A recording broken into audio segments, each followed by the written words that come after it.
All right, welcome to right triangle trigonometry. This is going to be similar to geometry, but we're not going to do the actual solving as much. So as a reminder, you have SOHCAHTOA, which is just an acronym to help us remember the definitions of sine, cosine, and tangent. This only happens with right triangles. And so we have an angle measure called theta here. Theta. Across from theta, we have our opposite side. Across from the hypotenuse, across from the right angle is the hypotenuse, and then the adjacent side is the side that's kind of left over. And by adjacent, it means adjacent to theta, but not the hypotenuse. So we have our opposite, adjacent, and our hypotenuse that make up the three sides of the right triangle based on the angle named theta. So that's just a little review from geometry. So let's move down. Everything we're doing here is based upon sine, cosine, and tangent. Now there are three additional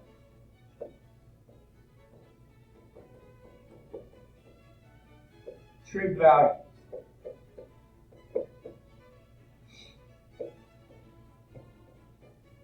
And they come directly from sine, cosine, and tangent.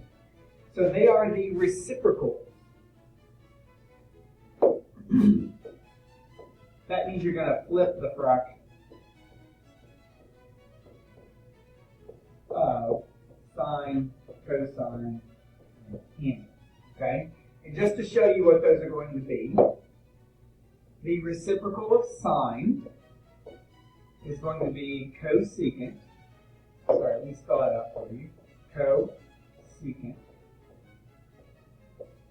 which is abbreviated CSC. There is secant, which is abbreviated SEC. And there is cotangent,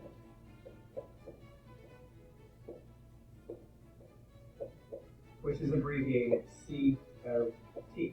So in addition to sine, cosine, and tangent, there are three additional trig values that are the reciprocals of sine, cosine, and tangent. They are cosecant, secant, and cotangent. All right, so let's go check out a problem that we want to do here in trigonometry. It's going to be similar but different from that of geometry.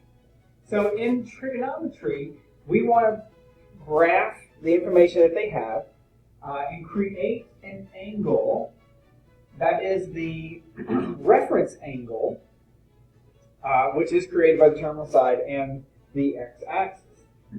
So what we have to do is take this ordered pair that they gave us, negative 12 and 5, and we plot that. So that's going to put us up here in the second quadrant somewhere, negative 12, 5. So we create the terminal side.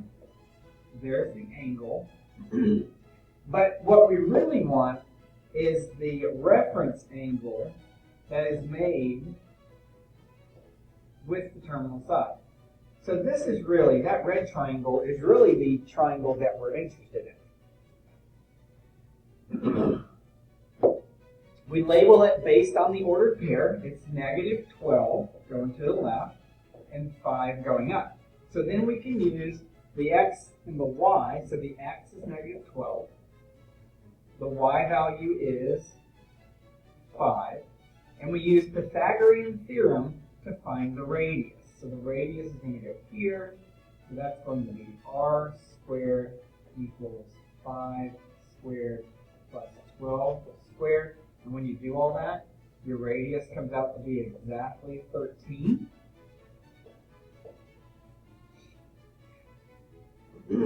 So I'm going to get rid of the r,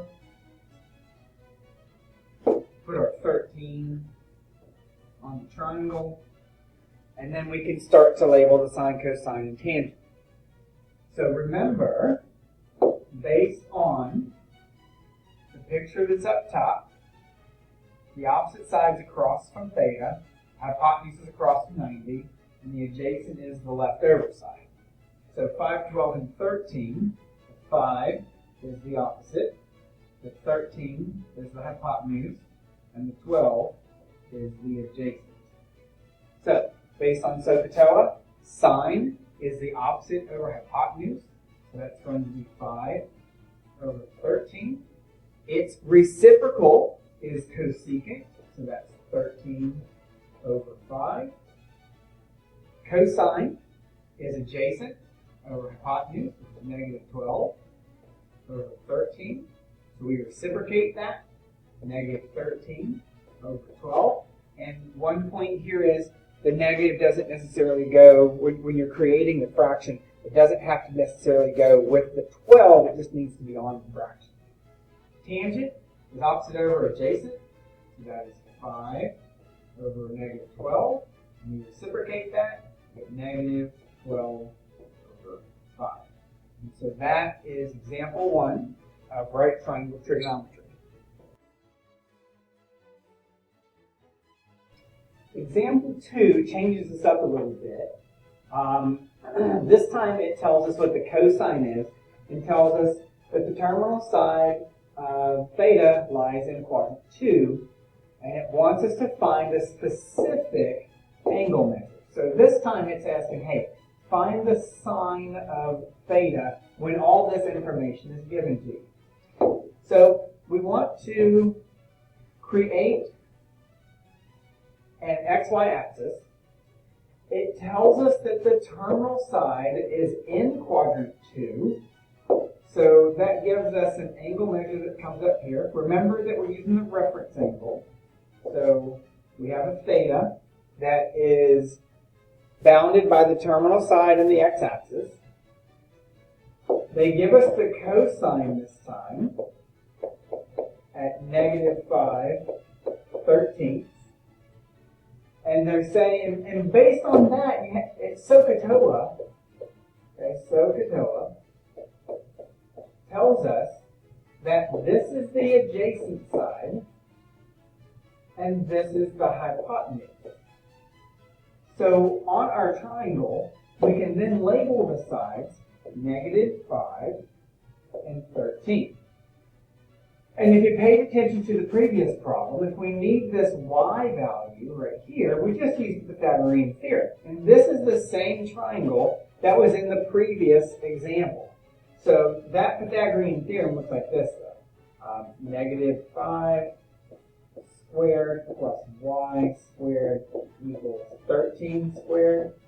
And so y squared will equal 144, and y equals 12.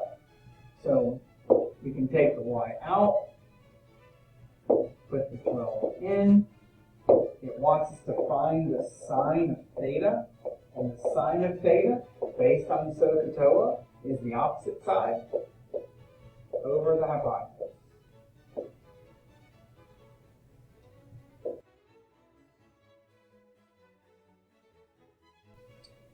Okay, example 3 wants us to find the tangent when you're given a trig ratio and a quadrant. So this is similar to the previous problem. Of course, it's going to have its differences, okay? So let's start off with an axis. It tells us it's in quadrant 4. So we have a quadrant 4 triangle. Reference angles with the x-axis, so that's where theta is. So now we have sine. Alright, so it says, hey, you got sine theta is negative 3 over 8. Okay, so that negative is yet to be determined to which side it's going to. Okay, so sine is negative 3 over 8.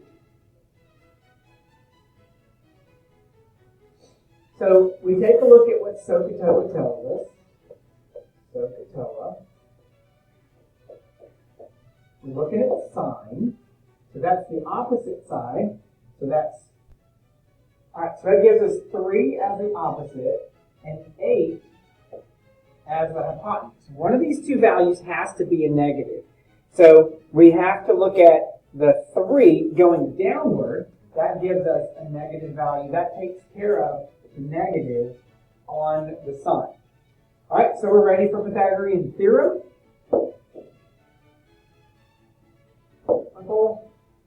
So we have x here, x squared plus negative 3 squared equals 8 squared. So that's x squared plus 9 equals 64. X squared equals 55. And x equals the square root of 55. So our horizontal set side, where is my eraser? Our x, the blue is the square root of 55. All right, so what the question is asking us for is the tangent. All right, so tangent is the opposite side, that's negative 3, over the adjacent side. Here's the opposite side, here's the adjacent side, which is square root of 55. But we can't leave the fraction with a radical in the denominator, so that gets rationalized. So you times it by the square root of 55 over the square root of 55, which finishes up at the tangent of theta is negative 3 square root 55 over 55.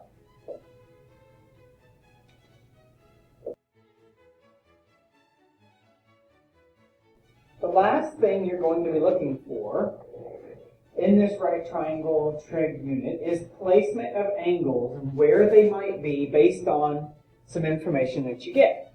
So here, the question is asking, find the quadrant, okay? So your answers will be 1, 2, 3, or 4. Okay, so when asking you state the quadrant, you want to give a quadrant answer, 1, 2, 3, or 4. So based on the information that's given to you, okay, you need to figure out where this angle is going to be. Now, think of this as 4 different problems. This is problem number 1, problem number 2, problem number 3, problem number 4. Okay, we're going to use the unit circle, the quadrants, okay, quadrants 1, 2, 3, and 4, to help us determine this. Now, inside the circle, you'll see some letters. What those letters stand for are all, different color, all, my hand, all, sine, tangent, cotangent. Okay? So the A, S, T, and C stand for all trig functions, sine, tangent, cotangent. Okay? And there's an acronym that we're going to use to help us remember what letters are in what quadrant. So what this little picture is telling us is it tells us where things are positive. Sine is positive in the second quadrant, tangent is positive in the third quadrant. I'm sorry, cosine down there at the bottom, that's cosine, not cotangent. Cosine, whoops, I'm messing this all up. Cosine. So everything's positive in the first quadrant, sine is positive in the second quadrant, tangent is positive in the third quadrant, and cosine is tangent. Cosine is positive in the fourth quadrant. So what we're going to use, with that being positive, that's a big plus sign, positive. Okay? So the big XY axis tells us that things are positive. Now this picture also tells us where things are negative. So it directly tells us where things are positive, but it indirectly tells us where things are negative. So in the first quadrant, there's nothing that's negative. In the second quadrant, where sine is positive, that means that cosine and tangent will be negative. In the third quadrant, tangent's positive, therefore sine and cosine are negative. And in the fourth quadrant, if cosine is positive, then sine and tangent are negative. So it directly tells us one thing, but it indirectly tells us something else. Now the signs that are in the problem, we have a greater than sign, greater than, less than, greater, less, greater. And that's the positive negative stuff, okay? So if something is greater than 0, that means it's positive. So here's how we're going to do this. When in problem number 1, when it says that sine of theta is greater than 0, what it's saying is that sine is positive. And over on the right-hand side, it says secant theta is positive. Okay, well, nowhere on the circle does it tell us secant, but we know that secant is the reciprocal of cosine, okay? So this is telling us that cosine is positive also. So this is cosine. All right, so secant and cosine are the same thing. So the question now becomes, where is sine positive? Well, sine's positive in 2 different quadrants. Sine is positive in quadrant 1, and sine is positive in quadrant 2. Where is the cosine and or secant positive? Well, cosine is positive in quadrant 1 and quadrant 4. So the answer comes from what do they have in common? What quadrant do sine being positive and secant being positive have in common? Well, they both have quadrant 1 in common, so therefore the answer to this first problem is quadrant 1.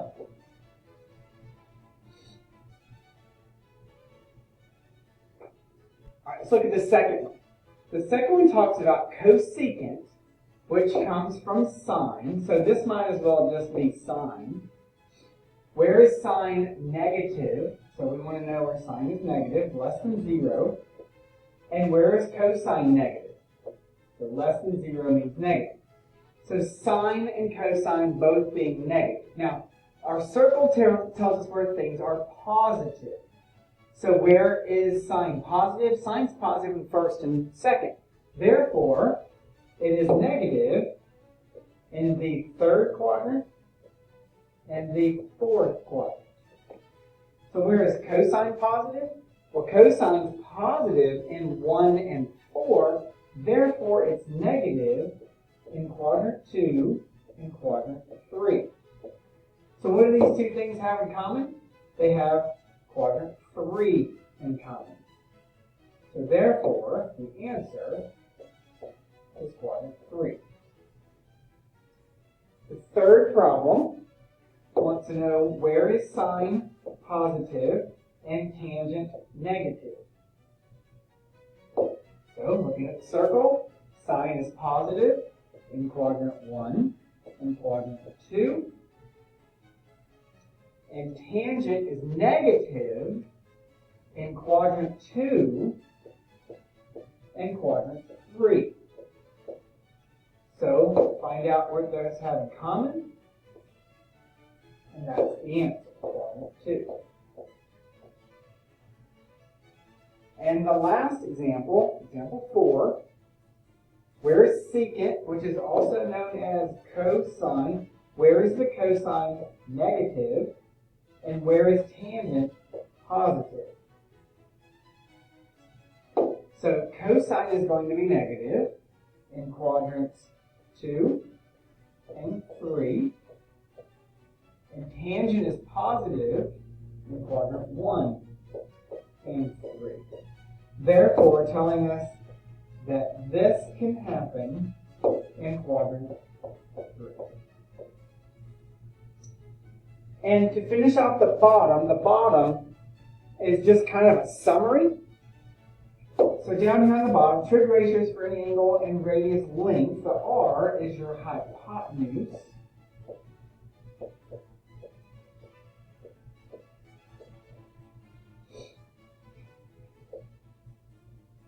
So if we were to make a triangle out of this,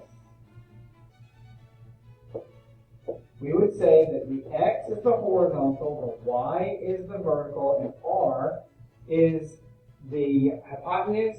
And so just to review what the 6 trig functions are based on x, y, and r, we just write these in. So we have another account of them. The sine is the opposite, which will be the y over hypotenuse, which is the radius. The cosecant is the reciprocal of sine. Cosine will be the adjacent side over the hypotenuse. Secant is its reciprocal. Tangent is opposite over hypotenuse. And cotangent is its reciprocal. So there we can see the summary of the 6 trig functions.